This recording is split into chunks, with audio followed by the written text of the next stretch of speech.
Today we're going to talk about anxious attachment, parenting, and the postpartum period. So sit back, relax, and get ready to learn.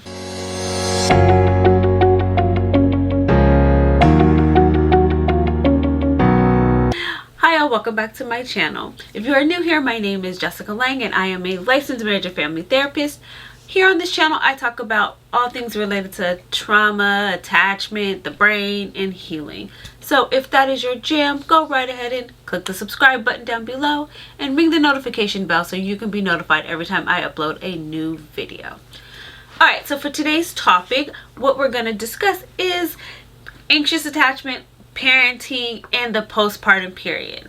So for many of us, we really can't wait to be parents. We love babies, love kids, can't wait to pass down all of our wisdom and our knowledge down to the next generation. For some of us, we even have some of our own attachment wounds that we want to heal through parenting the next generation. Whatever the reason that we have kids, we do know that parenting is pretty serious. We put a lot of pressure on ourselves to be the best, to do everything for our children, put them ahead of everything, and sometimes we can even neglect our own mental health in this process. When we kind of live this way, especially during that postpartum period where everything is fresh and new and we're, adjusting, we put all of our efforts into this little being. We kind of exist in a sense in like a survivor mode type of way where we just don't really have time for ourselves. It's just go, go, go. Even if we have a whole bunch of plans or thoughts about what we would like to do, sometimes with all of the changes going on in the adjustment period, we just go on autopilot. And when we go on autopilot, we don't always take care of ourselves. But when we don't take care of ourselves, we can kind of inadvertently hurt our children. I have always said this and I'll reiterate it again. Most of the time when it comes to kind of child abuse, neglect, attachment wounds, all of those things, for the most part, parents aren't striving to be mean or horrible, or they don't want to hurt their children. Of course, there's exceptions to this, especially in things like sexual abuse, right? There's obviously exceptions to this. But what happens is that parents just are so overwhelmed and they kind of run out of resources. Now, I'm not talking about financial resources. When we talk about resources kind of in the mental health world, what we're talking about is kind of our own innate abilities to kind of handle and manage different amounts of stress. So, depending on kind of your individual makeup, your ability to kind of tolerate stress, you might have a short window. I've talked about the window of tolerance before. You might have a very large window, but all of that is what I mean when I talk about kind of, or what we in the field talk about when we talk about being resource. Our mental ability to kind of stay in our body, stay present, stay regulated in the face of something that is stressful. Now, in terms of stress, stress in and of itself isn't bad. That's not the problem. It's, predictable, appropriate amounts of stress for one's capacity is kind of how we look at it. Once you kind of get out of that realm where you're no longer can handle it, then that's when we start thinking about trauma and trauma responses. That's kind of what we're talking about. But for the most part, if it's kind of routine, it's predictable type of stress, that's something that most of us can kind of handle. Once we get out of that space, then it becomes really, really hard to kind of stay in our cortex, stay in that top part of our brain, be able to kind of think through things, problem solve, all of that stuff. And these things can be affected by being a new parent and not sleeping and hormonal changes due to pregnancy and then childbirth, right? Trauma, traumatic birth and coping with that, all kinds of things can impact a person's ability to be kind of resourced enough to kind of handle the overall changes that are happening in this period. When we don't have enough resources, right, when we kind of hit our capacity or we're completely overwhelmed or, any of those types of phrases. I don't know, my brain is kind of blanking a little bit.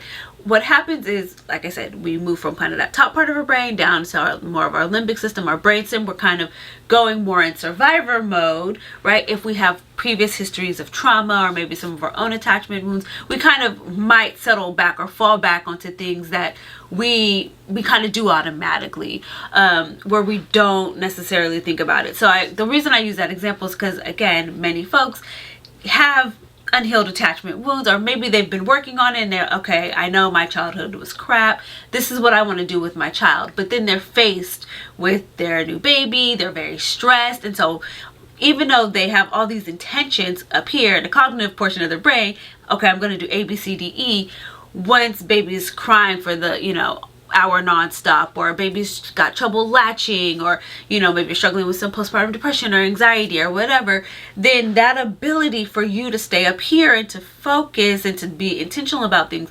definitely kind of it can be a little bit more of a challenge. You might not be able to, you might just, like I said, fall back on those things that you do automatically. And so how this relates to that anxious attachment is because what researchers have found, and me working in the field and working with folks who have attachment issues and others have noticed is, we do have different types of attachment. Most of us strive for having children who are securely attached to us, but children can be babies can be anxiously attached to us. And a lot of that has to do with the relationship, especially early on. How are you as a parent showing up for your child? So what kind of colors the anxious attachment realm is that parents tend to be inconsistent in their caregiving, in their attunement to their baby. Now, this is not kind of, little minute checking out here and there. That's not what we're talking about. We're talking about kind of more extreme ways in which that people check out. So sometimes you're, in tuned, you're looking at your baby when you're feeding your baby or talking, there's some reciprocity going on. And then other times there's a complete kind of disconnection. There's a checkout. You're feeding baby and you're not looking in your baby's eyes, right? Those are, I'm trying not to say too much. I don't want to make this video really long and kind of overwhelm the senses, but there's just so many things that happen early on in that relationship. Babies do not come out as a blank slate, which is when I was in school as an undergrad, we definitely have that belief. But that was, I don't know, a couple decades ago. And so they've changed a lot of that school of thought of, okay, babies come out as this blank slate. What we know is actually they are born with their kind of own neurobiology, their own temperament. They come out with these wonderful reflexes, these automatic behaviors that are designed to elicit, I don't know why I said elicit caregiving and bonding with the parents. So, when your baby is, grasping your finger, I don't know why I did like this, grasping your finger, that's a reflex, but that's also connection, right? When you look at your baby during feeding, I don't have a baby, I don't know why I looked down, but feeding time when, baby is getting nourishment, right? Their physical needs of nourishment and being full are being met through feeding. You're looking at your baby's looking at you. You've got the warmth, between the two bodies, the heartbeat, all of those things make neuronal connections, right? And it signifies or helps the baby, this is a safe person, this is a safe space. I'm trying to keep it really short. So that's kind of what we're talking about. So if you are struggling with things like postpartum depression, anxiety, a lot of stress in your life, you've got your own trauma, whatever it is that you're struggling with, it can make those kind of, what's the word I'm looking for? Those kinds of natural, I don't like that word either. It can make it hard for you to engage with your baby in that way. So again, we're not talking about, okay, you had a rough night, baby was crying, and so, during one feeding, you're not looking at your baby, you're looking at your phone. I mean, that's not what we're talking about. But we're talking about consistent kind of tuning out. And then maybe there's some checking in, but it's not consistent. And there could also be a little bit of, again, babies also cue to parents. So just I mean, not also, babies cue to parents. They are learning about you. They're learning what to expect from you. So if baby's trying to do these things to elicit a response from you and you're not able to respond back. So let's say baby's looking at you, but you're over here. You're looking over there, right? And baby starts kind of getting fidgety, and maybe you get frustrated and you know, okay, fine, you don't want to eat, here, go. Or you, I don't know, an extreme case, maybe you shake your baby. I don't really want to use that example because that's not what most folks do. It's just sort of like they get a little bit irritated, you know, because baby starts to they feel your disconnection. And because they feel that disconnection, they start to feel stressed. And again, I talk here and there about like mirror neurons, which is, you know, whatever you're feeling in your head, we have like these specialized neurons that mirror back what's happening in somebody else's, right? It's like mirror neurons on me connect with you. So if you are in a really foul mood, if I'm in a good mood, you know, and I'm around you, I might start to feel now this foul mood because my mirror neurons are picking up on your mirror neurons. We talk about that with like energy too. If you don't want to take like the neurobiological framework of it, you know, you can be in a space with somebody who's mad, even if they're not mad at you. You still feel really uncomfortable because this person is giving off that kind of hostile energy. So your baby too can read that. They don't have the words and the cognitive knowledge like an adult does to kind of process that. All they know is like you're super disconnected. And so they start to feel stressed. Their system feels stressed. And when a baby's system feels stressed because they don't have, you know, a lot of regulatory capabilities like we do, we can get up and walk away, we can go get some water, we can go talk to a friend. What do? They start to fidget. They might start trying to elicit by you know, looking at you. Maybe they're smiling. The arms might start flailing. They start to do something, and then the, you know, last resort typically is a cry. And then how you respond to that cry kind of gives immediate feedback to the baby. So this is kind of what I'm talking about when I talk about inconsistencies. It's like you're not present, you're not engaged, and you're disconnected, and your baby feels that. But then other times, you know, you are responding to the baby in a positive manner. Oh, you know, oh, I'm looking at you, I'm smiling, you're crying, whatever. And so baby is having a hard time kind of reading you and understanding what's going on. All they know is that you're either there or you're not there. And when you're not there, they feel really dysregulated. These are my adult words. Obviously, this is not conscious. This is just kind of what their neurobiology does. And so it's a repeated pattern of these types of interactions that happen over the course of time. And now what you get is a kid who maybe as they enter preschool or go to daycare, you start to notice some really clingy behaviors, or they start to tantrum more. They have really bad separation anxiety. All babies go through a period, starts usually around 9 months, can be a little bit earlier, can peak around 18 months, where there is some anxieties around separation, but your child should, even if they'll be sad when you leave, because they're discovering object permanence, and okay, when you go, it doesn't mean you're gone forever, it just means you're somewhere different, right? So you can work with that, and all babies go through it.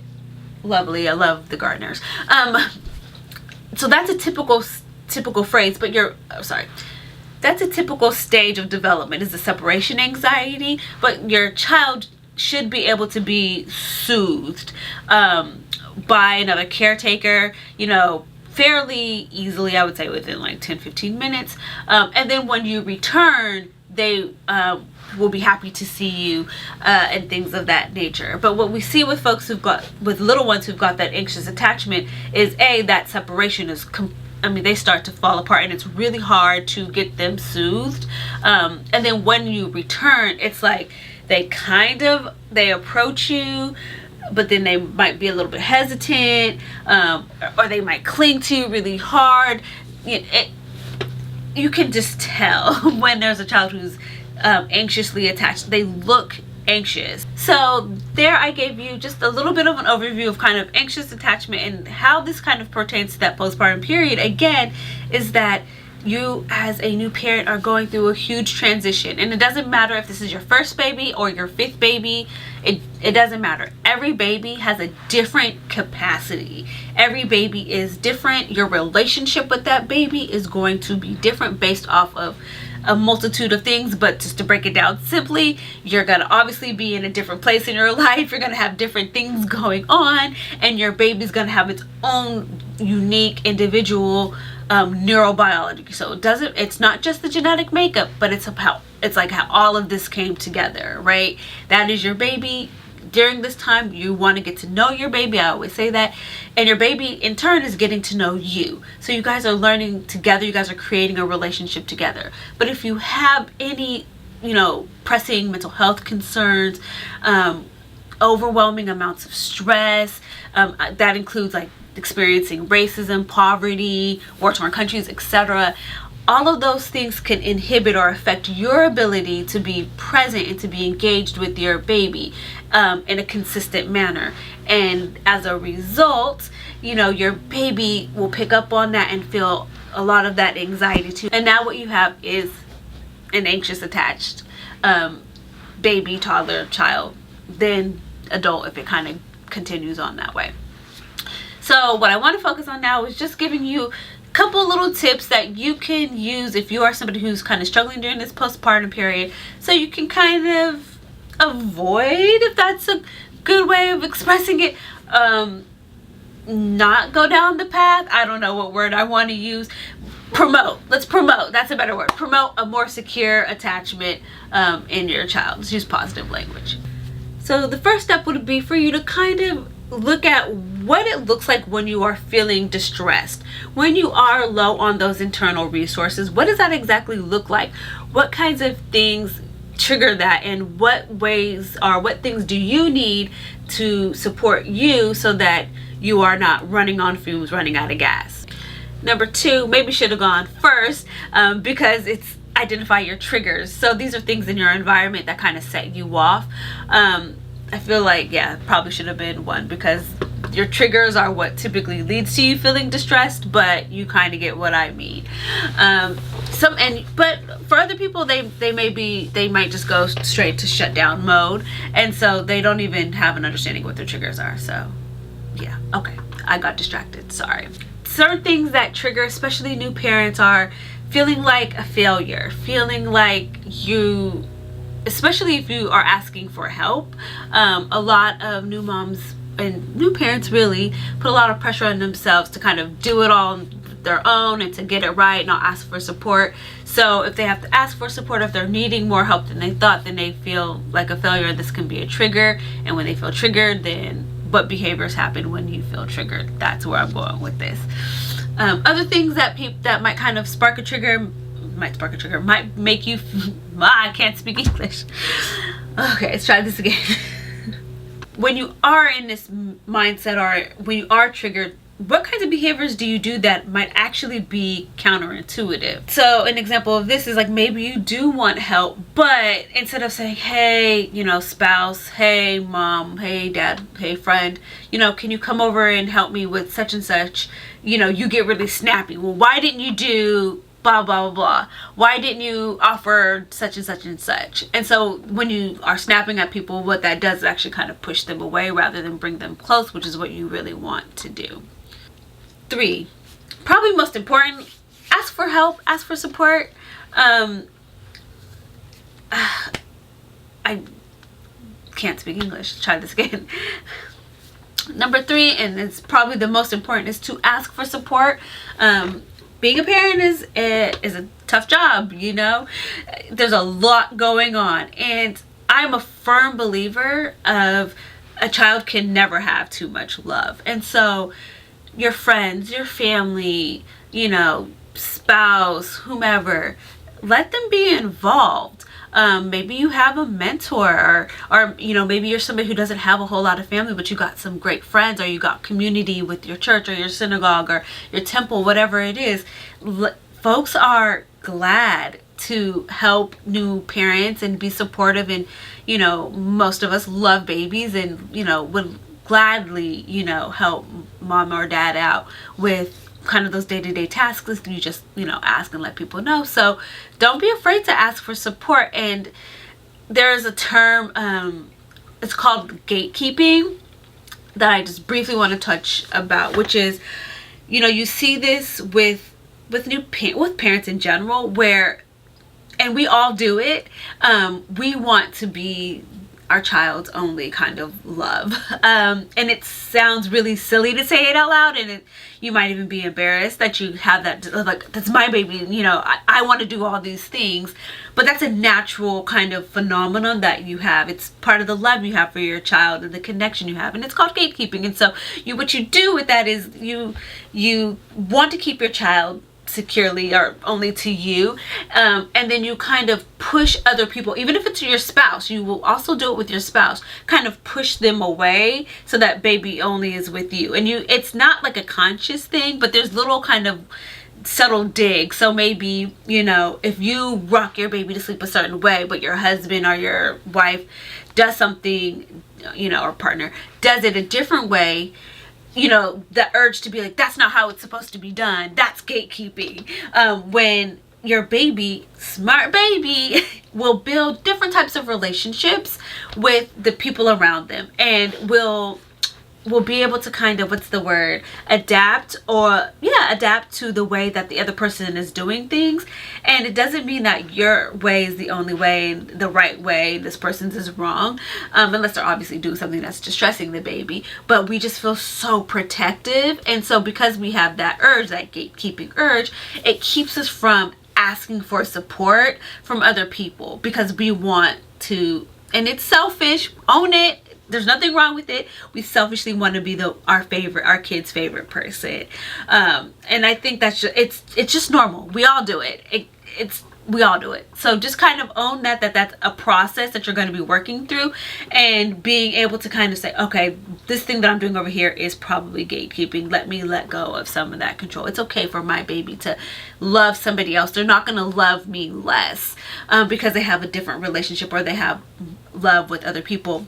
Like I always say, you know, again, yes, you can never have too much love, but you know, these early relationships that your child is building is setting that template for their relationships later on in life.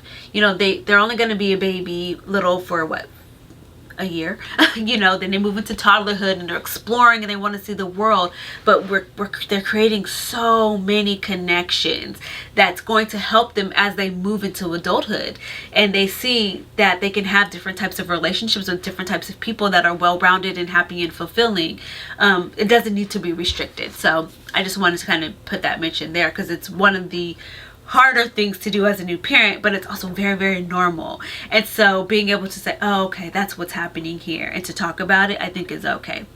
This leads into number 4, which is don't hide from your feelings and your thoughts, especially if you're having thoughts that are scaring you. So any thoughts of hurting your child, or, you know, thoughts of hurting yourself, definitely I would want you to contact a therapist. You could also talk to your doctor. You know, they can give you a referral maybe for a therapist who works with moms who are postpartum. You know, there's medications, things like that, if that's something you want to do. But the point is, don't just think, oh, this is, you know, I have this really scary thought about hurting myself or my baby. I'm ashamed of this, therefore I'm going to kind of ignore it. That won't do you any good. You got to address it. And it's so common, especially if you end up with like postpartum depression. Some people have postpartum psychosis. I mean, hormones mess with your body. Plus you might already have like a predisposition, and there's nothing to be ashamed. I mean, I don't want to tell you how to feel, but I don't want you to feel ashamed of you having those types of feelings. I want you to go, ooh, something is wrong here. Let me go get some support around this so that I don't do anything that's irreversible. And you might not even notice that some of your behaviors might be, you know, some folks say like kind of they ruminate, or they have some like OCD types of behaviors that signify some anxiety. They might not even notice it, but their spouse or loved ones in their life might make comments to you about what's going on. And so even though you might feel very, you know, what's the word? Not shocked, but it could make you feel more worried or more embarrassed.